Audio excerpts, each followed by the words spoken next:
Hello everyone, welcome back to my channel. पिछले video में हमने बात की थी bilinear formula for Green's function के बारे में। इस वीडियो में हम समझेंगे कि कैसे हम बाइलिनियर फार्मूला निकाल सकते हैं किसी क्वेश्चन का ग्रीन्स फंक्शन के टर्म्स में। तो आइए शुरू करते हैं। हमारे पास क्वेश्चन है find Green's function in generalise sense. इसका मतलब यही होता है कि हमें आइगन फंक्शन एक्सपेंशन निकालना है ग्रीन्स फंक्शन के टर्म्स में। हमारे पास बाउंड्री वैल्यू पे प्रॉब्लम गिवन है, नॉन होमोजीनियस है, RHS पे हमारे पास नॉन जीरो टर्म है। तो हमने सबसे पहला स्टेप किया, associated homogeneous boundary value problem को लिखा हमने। हमारे पास मिला y double prime plus lambda y equals to 0। Associated है इसलिए हमने RHS पे 0 लेट किया एंड लैम्डा y लिया, जहाँ पे लैम्डा y हम लैम्डा की जो हम आइगन वैल्यूज निकालेंगे, आइगन वैल्यूज डिटरमाइन करेंगे। बाउंड्री कंडीशन हमारी सेम है, y0 equals to 0 and y1 equals to 0। Operator की हेल्प से हमने लिखा D square plus lambda y is equals to 0। अब इसकी ऑक्सिलरी इक्वेशन हम लिख सकते हैं M square plus lambda Y equals to 0, जहाँ पर हमारे पास m की वैल्यू आएंगी roots plus minus iota root lambda, because lambda यहाँ पर जाएगा RHS पे तो नेगेटिव होगा। नाउ यहाँ पर RHS पे हमारे पास 0 है, तो यानी कि पर्टिकुलर इंटीग्रल PI हमारे पास 0 बचेगा। तो यानी कि GS हमारे पास मिलेगा general solution is equals to CF, जो कि है हमारा कैरेक्टरिस्टिक फंक्शन। तो GS हमें मिला y is equals to a sine root lambda x, because यहाँ पर हमारे पास कॉम्प्लेक्स रूट है एंड रियल पार्ट 0 है। तो a sine root lambda x plus b cos root lambda x, a और b जहाँ पर कॉन्स्टेंट्स हैं। अब हमने बाउंड्री कंडीशंस का यूज़ किया, y0 इज इक्वल्स टू 0, तो a sine 0 plus b cos 0। अब साइन 0 0 हुआ तो हमारे पास बचा b, तो b इज इक्वल्स टू 0 हमें मिला। तो y1 इज इक्वल्स टू 0 का हमने यूज़ किया, हमें मिला 0 is equals to a sine root of lambda, because x की जगह हमने 1 को पुट किया। Now a is not equals to 0, this implies sine root lambda is equals to 0, because if a is equals to 0 then we will get a trivial solution, but we need a non-trivial solution. So for this to be true, sine root lambda is equals to sine n pi, because हम जानते हैं n पाई जो होता है, पाई का कोई भी integral multiple का साइन हमें हमेशा 0 मिलता है। तो रूट लैम्डा की वैल्यू हमें मिली n pi and so we get lambda n is equals to n square pi square, n belongs to natural number. तो ये हमारी हुई आइगन वैल्यूज। तो हम आइगन फंक्शन को लिख सकते हैं yn is equals to an sine root lambda nx और yn is equals to an sine n pi x। यहाँ पर हमने रूट लैम्डा n की वैल्यू पुट कर दी है n पाई x। अब हम इसे नॉर्मलाइज करेंगे। नेक्स्ट स्टेप हमारा था नॉर्मलाइजेशन करना इसका।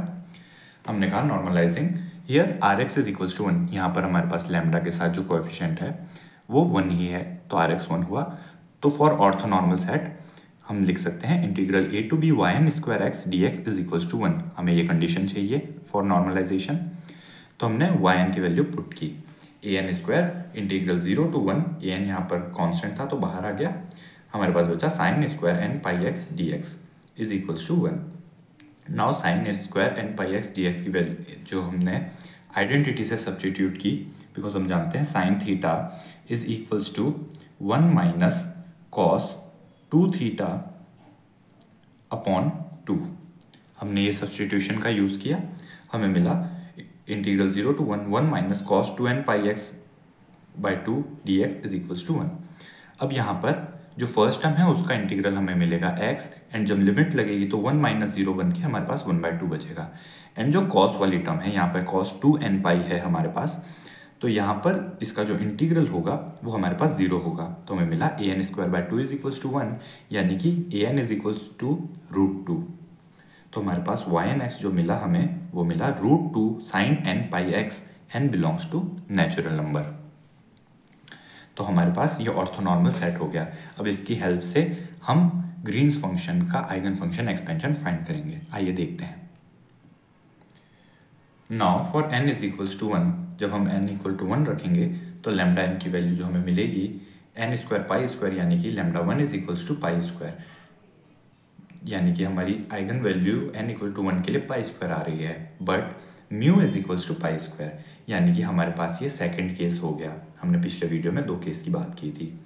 Now as lambda 1 is equals to mu, solution will exist if and only if integral a to b fx yrx dx is equals to 0, जहाँ पर r हमारा वो वैल्यू है जहाँ पर lambda r equal to mu आ रहा है। तो हमने fx की वैल्यू पुट की sin 2πx and yrx r हमारे पास 1 था, तो हमने ynx हम जानते हैं √2 sin nπx था, तो n इक्वल टू 1 रखने पर हमें मिला √2 sin πx।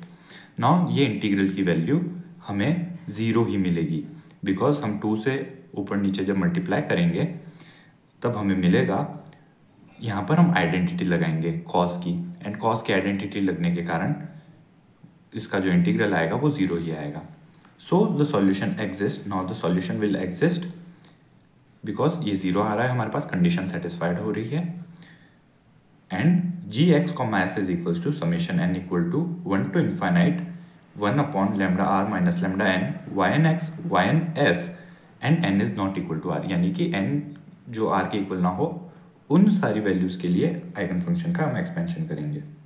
नाउ हमारे पास r की वैल्यू 1 है, तो हमने नेक्स्ट स्टेप के अंदर समेशन को 1 से नहीं 2 से शुरू किया है, because n is not equal to r हमारे पास 1 है, तो n is not equal to 1 upon pi square, हमारे पास लैम्डा 1 की वैल्यू पाई स्क्वायर है, minus n square pi square, ये हमारी लैम्डा n की वैल्यू है, इंटू √2 sin nπx, हमने yn को n के लिए लिखा, x के लिए लिखा, एंड yn को देन हमने s के लिए भी लिखा, तो √2 sin nπs, √2 इंटू √2 हमें मिला 2, पाई स्क्वायर हमने नीचे से कॉमन ले लिया, हमें मिला 2 upon pi square, summation n equal to 2 to infinite 1 upon 1 minus n square sin nπx sin nπs। तो हमारे पास ये ग्रीन फंक्शन मिल गया, जनरलाइज्ड ग्रीन फंक्शन या बाइलिनियर फॉर्मूला। तो अब इस जो बाउंड्री वैल्यू प्रॉब्लम है इसका सॉल्यूशन होगा yx is equals to integral a to b gx, s fs ds, ये नॉन होमोजेनियस पार्ट का सॉल्यूशन होगा। तो yx इज इक्वल्स टू, हमने gx, s की वैल्यू यहाँ पर पुट की, तो हमें इंटीग्रल कुछ इस तरीके से मिला। इंटीग्रल s के रेस्पेक्ट में है तो सिर्फ इंटीग्रल sin nπs पर ही लगेगा।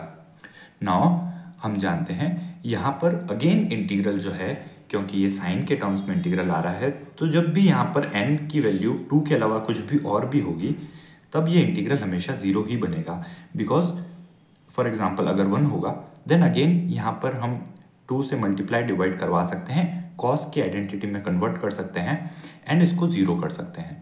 बट जब n इक्वल टू 2 होगा तब हमें मिलेगा साइन स्क्वायर 2πx एंड इसका इंटीग्रल नॉन जीरो आएगा, हमने अभी ऑर्थोनॉर्मल फाइंड करने के टाइम भी देखा था। इसीलिए जो ये समेशन होगा, समेशन की सारी टर्म्स हमें 0 मिलेगी except for n is equals to 2। तो हमने n इक्वल टू 2 पुट किया तो हमें मिला sine 2πx, because n equal to 2 put किया, n स्क्वायर हमने 2 का स्क्वायर 4 मिला, 1 माइनस 4 बन गया, and 0 to 1 integral sine square 2πx dx। Now sine square 2πx dx का 0 to 1 इंटीग्रल हमें अगेन 1/2 मिलेगा, जैसे हमने नॉर्मलाइजेशन के टाइम किया था। तो हमें मिला yx is equals to 2 by pi square sine 2πx upon -3 into 1/2, 2 cancel out हो गया, हमारे पास बचा minus of sine 2πx upon 3π square. अब ये हमारे पास कुछ इस तरीके से सॉल्यूशन आ गया। Now the complete solution is, हम कंप्लीट सॉल्यूशन लिख सकते हैं yx is equals to a sine πx minus 1/3 pi square sine 2πx। हमने ये टर्म क्यों लिखी है, बिकॉज हम जानते हैं हमने यहाँ पर जो yn की वैल्यू फाइंड की थी वो थी an sine root lambda nx और yn is equals to an sine nπx।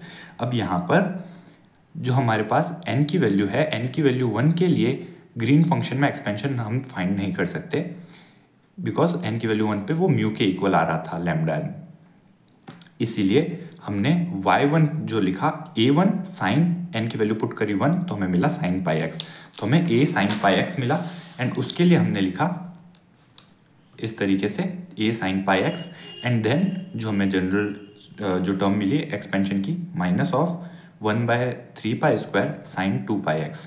तो ये था कैसे हम बाइलिनियर फॉर्मूला फाइंड कर सकते हैं। I hope you enjoyed this video. मिलते हैं नेक्स्ट वीडियो में, तब तक के लिए take care and thanks for watching.